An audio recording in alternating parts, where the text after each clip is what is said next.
need to talk. There's no food left. I know. I'll go to the store soon. With what money? We can't keep doing this. I'll figure it out. I promise. We need a plan.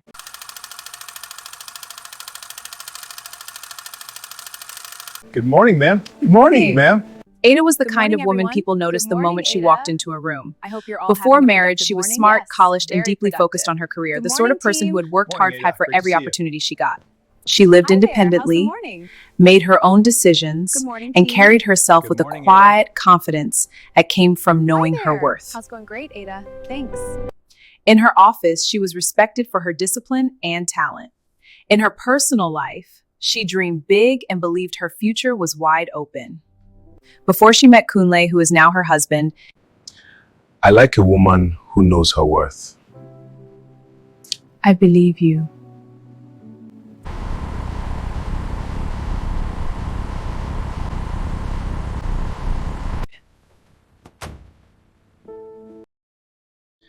Now that we are married, there are things that need to change. You work too much. A home needs a present wife. Our child needs you more than your job does. I know, but I love my work. You will need to stop working to focus on giving birth to our children and raising them. They will need good parents. I know. Thank you. The baby is coming. Okay, breathe. Let's get to the hospital. You're doing great. We're almost there.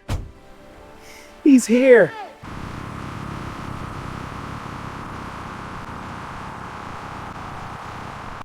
It's a boy. You did it. Weird. I'm here now. I missed you both. We need to talk. There's no food left. What about money for food and to restock? I don't have any money. I'll go to the store soon.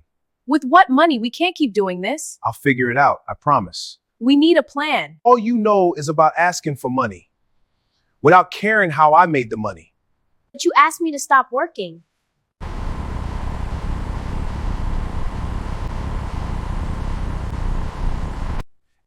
Everything you have is because of me now.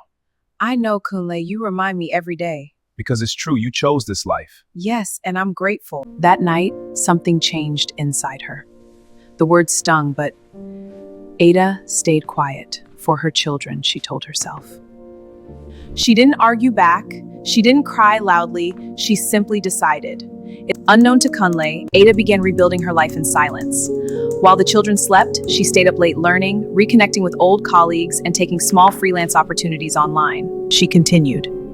She used her phone, her old laptop, and every quiet moment she could steal. Yes, it looks perfect. It wasn't easy, but she was determined.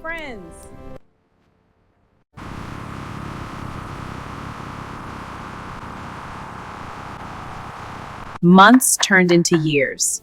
Kunle noticed nothing. To him, Ada was still the quiet, dependent wife who asked before spending. But behind that calm exterior, she was growing, financially, mentally, and professionally. The same discipline she once used in her old career was now working for her again. Ada continued to rebuilding her life in silence. After the children slept, and every quiet moment she could steal, she stayed up most late night learning and taking small freelance opportunities online.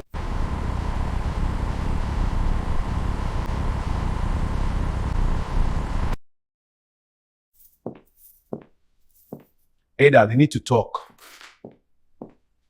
What is it? I want a divorce. This marriage is not working. I can't keep carrying dead weight. You have to figure things out on your own now. Is that what you really want? Yes, that's what I want. And honestly, I don't think you'll survive without me, but that's not my problem anymore. Okay. That's it. You're not even going to fight for this marriage? You already left a long time ago. Get prepared for tomorrow. We are going to the district clerk's office. Okay, I understand.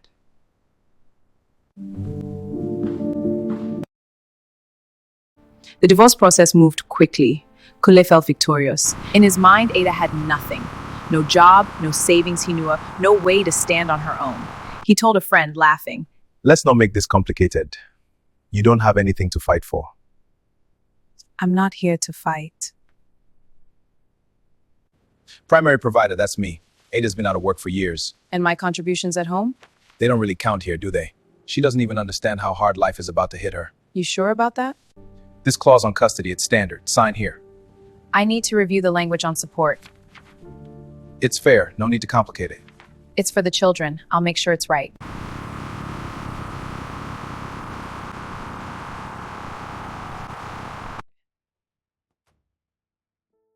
I'm here now.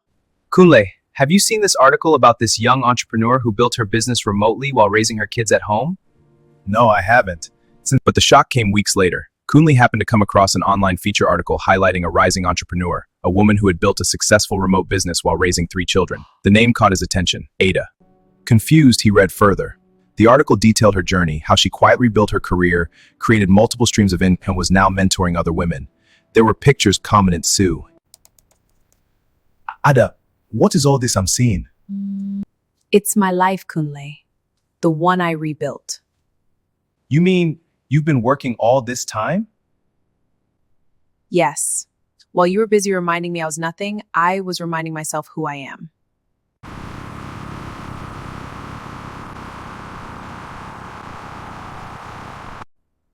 Why didn't you tell me? Because you never listened.